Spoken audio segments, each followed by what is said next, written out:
question comes up as I hear you share all of that, especially understanding that your world is based on this unconditional love. And clearly ours right now is not. And yeah, this is twofold. So the first part, yes, please. Well, yours is. You're just pretending that it isn't. Say more. Everything is carried by unconditional love. It is the energy frequency that lies at the fundament of creation. It is non-judgmental. It is there for you. It is. Existence is. Unconditional love is what would be the most fitting word in your vocabulary to give expression to that vibration that holds it all, quote unquote, together. But within that, since you have free will, you can pretend that what you observe is not held by love. You can choose to, in a sense, forget that and play a different ball game. But the ball is still being held by unconditional love eventually.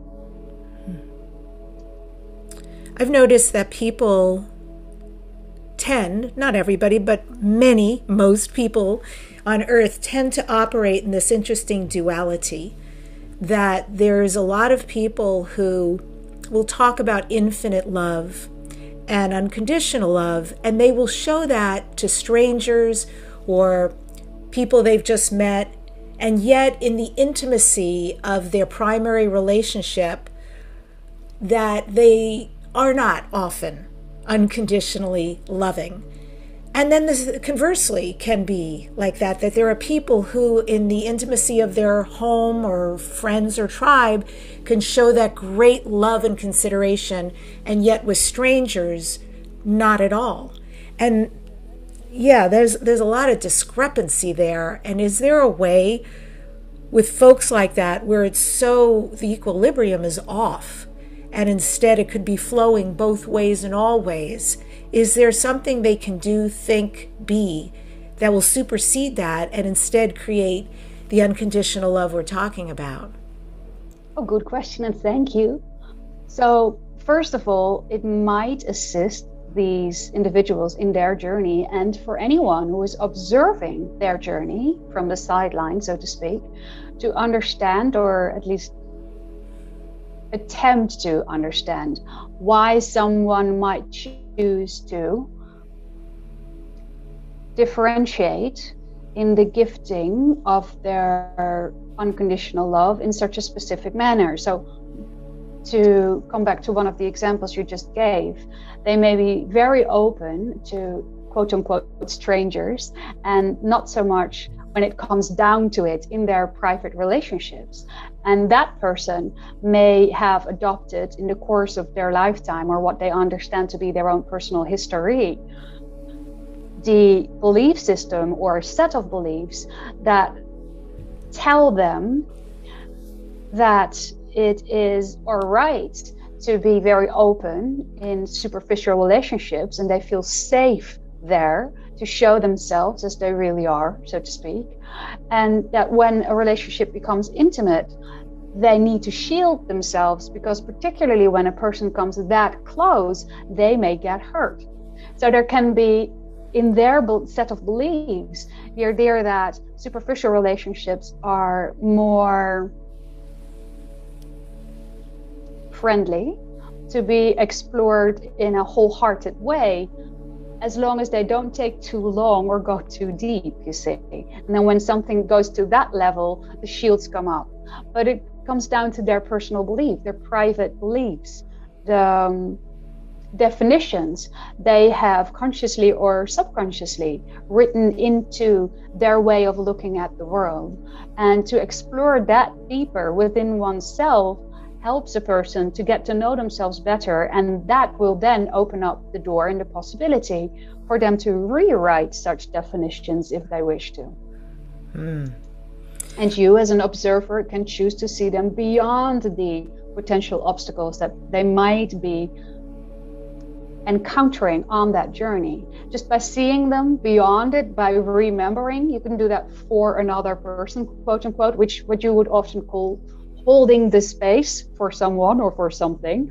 By remembering that on a soul level, they never trapped themselves in these type of ideas. They're not trapped. It's just the ego mind that is playing the game of being trapped in these ideas and definitions. But as soon as more consciousness comes in, more love can come in. And with more consciousness, freedom expands in their experiential reality automatically. We're in interesting times here. You might, as a contact specialist, agree that the earth is a bit at a crossroads.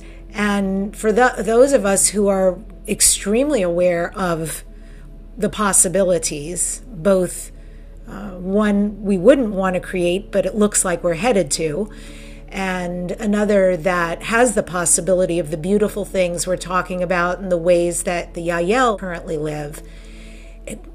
So, is there something we don't know that right now could change everything for the better? That could literally turn things around? Maybe wouldn't include that much effort, but is something we could do individually and globally so we could have a beautiful result for Gaia, Mother Earth, and really honor her and treasure her, and also for ourselves to treasure each other and humanity and create an outcome that would be mind-blowing in the best possible way, really truly peace on earth and goodwill towards all. All right, well, the most compact answer to that would be the formula that we have shared many times before: to live your highest excitement, to act on your highest excitement to the best of your ability until you can take it no further, no pushing, no pulling in any given moment, without any insistence as to where that ought to lead you. So follow your heart, follow your inner knowing, your inner being. Allow yourself to, in that sense, get to know yourself better. Like we said in the previous answer, the other question that you asked about why do people differentiate with their expressions of love in these types of manners? It's all a matter of getting to know yourself better. So when you follow your highest excitement, which is literally the energy frequency in the physical of, you could say, your core energy, your soul, better said, even more fine-tuned, rather than the word of excitement, we may use enthusiasm. The word enthusiasm includes the word theo, which means God. Enthusiasm is God flowing through you.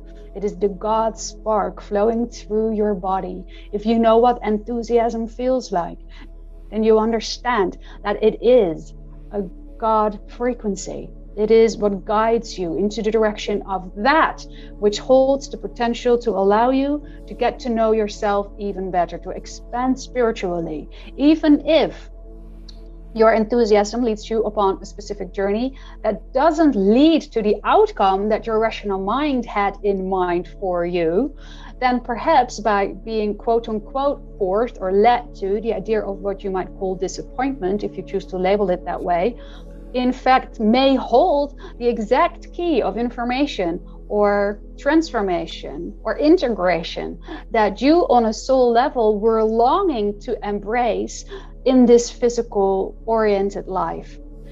When you are faced with a challenge, there is a gift hiding in it always. So when you're looking at your world today, we would remind you most of all, what you put in is what you get back. So if you choose to label the circumstances that are playing out on the stage of your world right now as negative, then you will see proof of it being just that.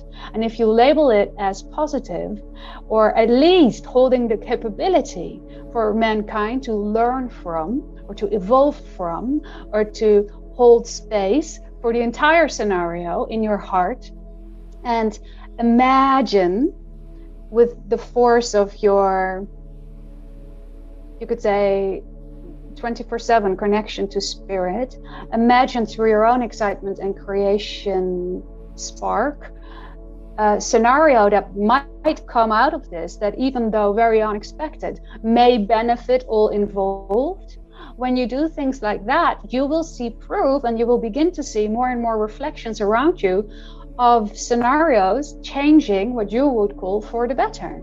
You may see it start small first, but every change is a total change.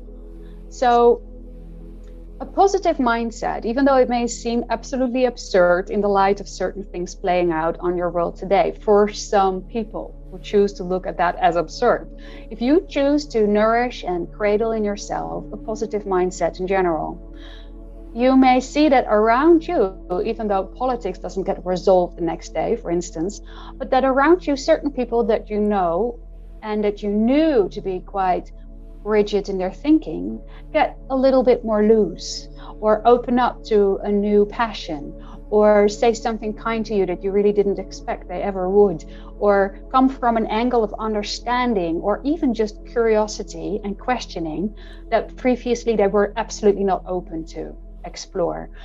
And in those tiny little steps, the universe is shifting. There's great quantum leaps being made for those who understand and recognize the power that is being held by such seemingly small previews of the new paradigm that we understand you are all from a heart level reaching for.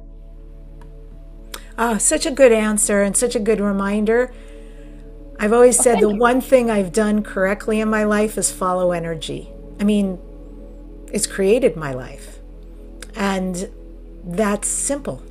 That's not an effort to identify an excitement or enthusiasm, as you said, with the Theo in it, the connection to God, that, yes, I have found things that didn't even have to matter if it made sense. I would just say, well, that looks really amazing and interesting, and I feel this good feeling in my stomach, and I'm going to do that. And it never was the thing, but it kept leading me to the next right thing. And it was sort of like skiing back and forth in my life. And it's created magnificent things. And I love, because that's exactly what I asked you for, effortless. That's effortless. That is something we can each do. Yes, exactly. And I can feel as you're saying that creates joy. That's like hunting for joy. And when there's that level of joy, I think it's much easier to be kind to each other and more accepting. Yes, that will then become effortless too, because it will be naturally flowing from you to be that way, because you look at your own life with that same type of kindness. When you're skiing, as you say, down the slope and you're zigzagging and it looks as if you're not going straight for the target that you may have in mind, the zigzags build your resilience. It shows you this little alley needs to be taken, this little path needs to be explored, and you will get something from that will help you. You could say expand the toolkit that you will need when you come there and there later down the path. But you don't know that yet. But isn't it wonderful to have these surprises every single time around the corner? And you can judge that negatively, or you can look at that as exciting. Up to you. Whatever you choose to label it as, you will see more reflections of, and that will then create in your version of reality the proof that it is so. Beautiful.